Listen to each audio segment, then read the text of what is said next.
5:10 p.m. December 12, 24. Over next to part 2.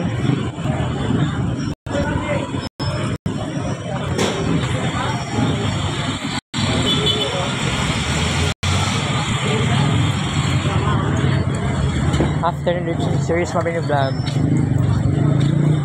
Okay, karon ako nabot sa Gmall Torrel. So, nako ingon sa inyo nga karon guys. Less than 20 minutes po tayo sa ating vlog karon and grabe ang traffic. Di na ako mag-promise kung eskwela ko unya as 8 to 9 p.m. But I have to tell you, gusto ko may mo soft drinks pero nadala man ko mineral water, tubig gripo ni siya gikan, mainom ko karon pa ko mainom og tubig. Before pa ko nigawa sa balay gani nagkuan man ko, naginom ko og tubig gamay ra kaayo.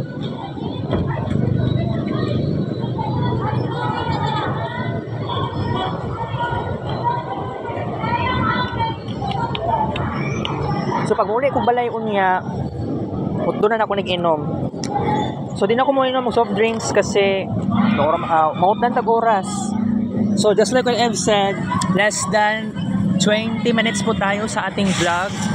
So kuan lang akong buhaton, mag-discuss lang ko karon no ginagmay and grabe ka traffic sa downtown guys. Di gid makaya. Di naman ako gusto nang ingani no. Pero kung mugawas pa gani kog balay starting tomorrow magplano na ako tomorrow.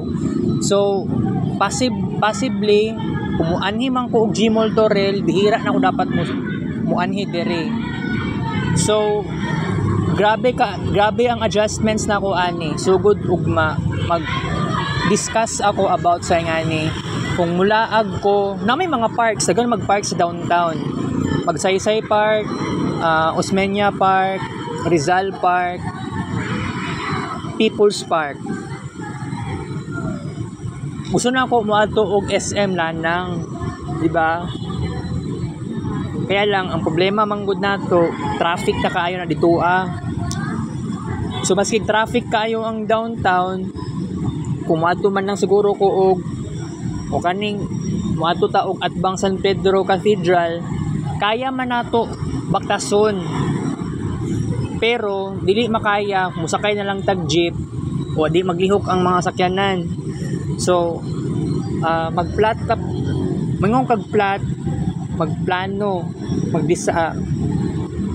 magplano jud ta ni sa possibilities ani mao gani pod na bitaw. This is the great way nga naa jud tay initiatives na atay kabaguhan natay dapat buhaton. So okay, di ko mainom og soft drinks karon dili tungod sa giingnan ko sa kong mama, yaw-yawan ko sa kong mama. Dili ka to ang pinaka root cause. Mag-discuss ako karon, mag-vlog ra ko karon, chika-chika. Dapat kaganiha unta alas 8 sa buntag nag-vlog unta ko dito unta ko sa my gymnasium. Kaya lang akong mga classmates na dito sa gymnasium. Kaya pagtuor sa akong mga classmates na ay kuan na ay si tawag ani kanang pa-blessings daw, magpa-blessing daw sa. Kaya lang ang mga nangabot dito sa my gym ganiyang buntag, kami lang mga IT students. So gamay pa lang kaayo may ato nga time. It's very crazy. And then mga 8:20 AM kaming IT students sa third year nisulod na lang mi sa Com Lab 1. And ako, of course, nisulod na lang po ko sa Com Lab 1. Kanya, gamay ra gyud kaayo mi. Less than 20 students lang mi kaganiha. Set A pa lang to nya, wala pa nang enroll sa set B. 'Di ba? Okay. So wala pa man mi sa capstone. Pero by the way, balisa kay ko kaganyang buntag kasi overthink ako, wala ko yung mga classmates na kaning mga katropa-tropa na ako. Muhammar, si Saberon, o si Riponte, si Maria Riponte, ana si Muhammar sa ako, niundang na si Riponte because problema daw sa financial o sa capstone. So kung ingana ang may tabo, mamiss jud na ako si Riponte. Pero nag-chat GPT ko kaganiha, alauna sa hapon. Actually, nag-down wala sa chat GPT kaganyang buntag niya, balisa pa kaayo ko dito sa may Kumlab 1. So gani sa tinuod lang dili pud nako siya kaya bitaw no, giagwanta na lang gyud nako ang tanan. Pero by the way, katon tulo ka subjects kaniyang buntag isudlan na lang gyud nako. Actually wala man ko subject kay Sir Heidi, pero nisulod ko. Wala po ko ni vlog, pero okay ra. So paguman sa klase ni paguman sa third subject, paguman sa klase kaganiya, katong kay Ma'am Christine, nigaan akong loob, nigaan akong pakiramdam na wala akong pagkabalisa. Kasi wa man ko'y tarong klase. Ang kay Sir Heidi, nag-discuss na siya sugod. Ang kay Sir Jerome o kay Ma'am Christine, wala pa gud nagklase. So maulang dito akong pinakasudlan ako sugod next week Tuesday. Karong Monday next week recollection sa third year the best IT, and may nalang pod gani timing pod na ako'y awareness. And then pagka January po ko'y another na naman na recollection best IT 2 best IT second year na evening class. So duha ka recollection akong iapilan. So karong Monday next week na siya, and then pagka January for best IT na second year evening. So kaluyan na lang jud kasi we need to do this in a very passionate way. This is very hard, pero pagtiyagaan na lang jud nato ni guys, kasi kung buot ni mo hunaon, no, wala ko'y confidence. College student ako, nag third year na ako, kunya magtingala ako karon ngano nag third year naman ko karon, pero ereg ko transferi dili naman gud kana ang pinaka reason. Much better gani nga mag self study ako kung wala man lang ko'y alam pa kaayo sa kung ano mga best IT nga lessons. Actually C na C+, na C# or Java, wala jud ko'y alam anang programming. Pero kung buot nimo hunaon, i-try na ako ang C#, mag C# ko bitaw wala jud kay ko aning C++ sa Samsung. Online class pa kito sa una ba, diba? So kung buot nimo hunaon, kung mingong kag online class, it is completely different kaysa sa face to face nga klase. Mas gwapo ang F2F, diba? Alright, so magklase unya 8 to di pa man daw tarong klase ang Ray-Ed 4, pero may na lang po maklasmate din ako ning second year na evening. So BSIT. So pagka January next year, another recollection mo attend ko. So ang giingon ni atong classmate na ako si Jovien nga mag-recollection 8 a.m. until 5 p.m. Tapos na-shock po kung ano nga to ka taas sa oras. Pero siguro ambot lang pod lagi. Karong Lunes ang ako ang recollection sa third year. Pero sige lang kay may tatagparaan na ni kanang natay success ani for next week. Okay? So makaya na to ni guys. And then I have to ask myself no na actually balisa kay kung ganihan no. Balisa kay kung kaganiyang buntag. So ang gusto na akong buhaton, kami na kay mo undang. Sobraan na ko kabalisa ba na di na gud ako ni kaya ning ingani. And then kung buot nimo hunaon, wala ko'y idea. Sa karon wala pa ko'y idea unsa ning capstone. So ang possibility ani ana si Ma'am Christine nga basin daw dili daw kami makabuot-buot og himo sa or dili pud kami siguro makakuan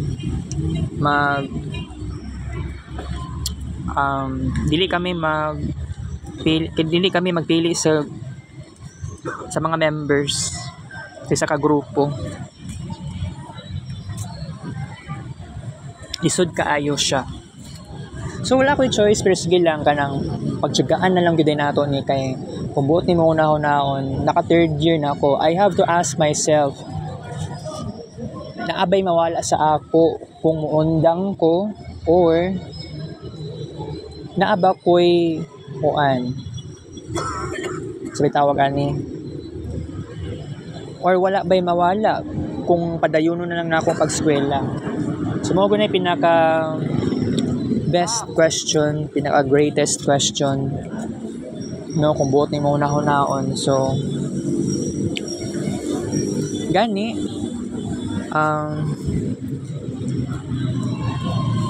mao jud ni ang biggest question kailangan ma-answer ko ni kung maundang og eskwela naa mo gimawala sa kuha. Of course mawala sa kuha.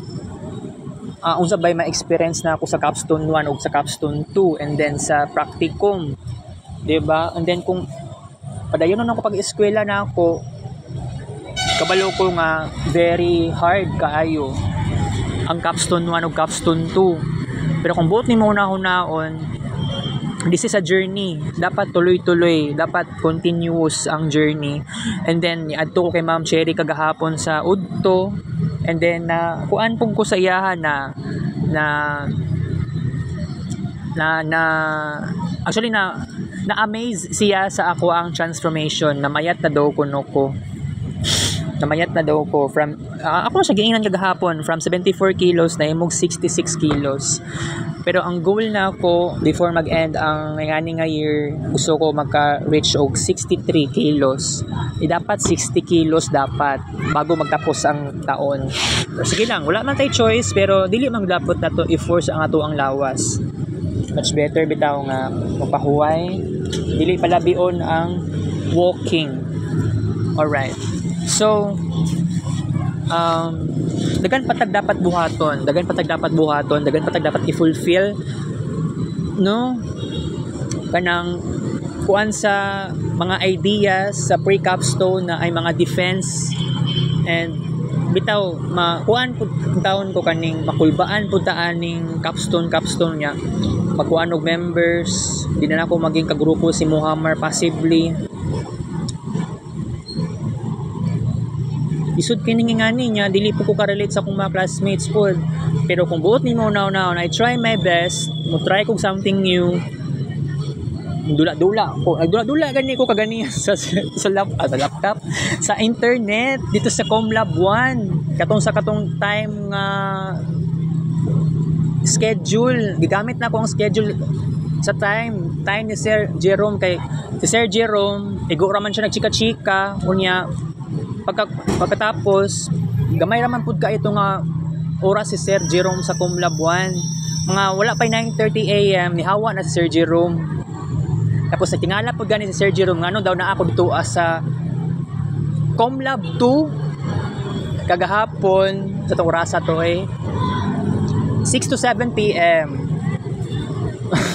giatay lagi nangutan na sa kuha kung nabalo ko subject siya second year anak ko raw wala. Yan nagilom-ilom ra pug ko wala kung na konsulti ang reason. Grabe na ako pagkahilom muna ako. Pero sige lang. Napay mga solutions ani, napay mga paraan nani. Pero by the way, pag moabot ni ganita og second sem, second term kini bakbakan na gyud ni guys. Mao gani pod nga katuganing kuan November 30 ba yata to nag-decide na ko wala na tay kids paint, di ba? Wala na tay kids paint. And then gini, this is a rebirth talaga. Rebirth, natin na rebirth. Halimbawa, karon kaganiha. Nagpalit gani ko ganiha og bracelet. So, nagka-bracelet na ko sa una 2014. And then, karon 12/12, December 12, nani siya meaning niya. Gi-timing po, karon nagpalit gani ko ani yung bracelet. So, papaswerte ni siya, I believe. Okay, so, saan man niyo buangan niyo traffic kayong downtown, guys. Pero maglibog ko ani ba kay gusto ko pa naman gikan sa Boulevard unya mga alas 7 gusto ko pa naman gikan sa Boulevard padulong sa Assumption dapat mabaktas ko kasi para magdagdag ta sa walking steps mo po na akong giplano po na ako. And then by the way pasensya lang ko karon guys na i-shorten time na nato ang vlog karon starting yesterday mo na gud na akong giplano pod nga sa kuang personal na buhaton nun, especially vlog man na siya, chika-chika, discussion. Mahimo na lang nato siya less than 25 minutes. Okay? Much better gani 20 minutes. Kasi another achievements na gyud na siya. Another achievement, isa ka buhaton na ako, bawa karon mag-vlog o 20 minutes. Okay na kayo. So, maski less than 20 minutes, wala na yung problema na. So, palampaso na ito 15 minutes karon, sige, okay ra na. Basta akong giingon, dili na ta mula pasog 25 minutes, dili ta mula pasog 20 minutes, mga ingana. This would be my new experience. Bagong experience na ako ni. So, mauna ni pinaka-importante, jud. Pero, kung buot ni mo na nag-adjust ko karon, grabe ang adjustments. Naglisod ko sa inganang situation.